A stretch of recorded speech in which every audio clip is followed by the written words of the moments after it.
All right, folks, just a quick video here. Man, allergies kill me. Anyway, just a quick video. This is a 2017 Dodge Grand Caravan.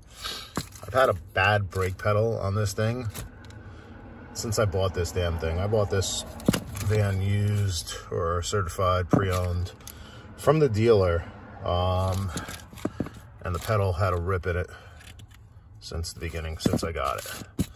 You go on the website, any website, to get a new brake pedal pad for this bad boy here, and it'll tell you that they don't make one. They don't make one. You call the dealer, you give them the VIN number, and they tell them that you have to buy the whole brake pedal assembly to replace this pad. Well, I bought a couple off of Amazon, and the one that fits this brake pedal pad is this guy right here, Dorman, part 20785.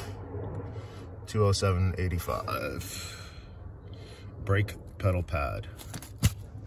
I'm gonna assume that all these are pretty much the same, but I couldn't really cross-reference it with other years.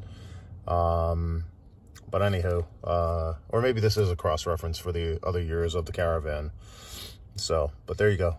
Dorman part 20785 is the part number you need if you got a bad brake pedal pad. And how this thing wore out, I have no idea. All the cars I've ever had, I've never had one wear out, but I guess there's a reason that they make replacements. So there you go. Hope this video helps. Hit like, subscribe, comment. Talk to you soon.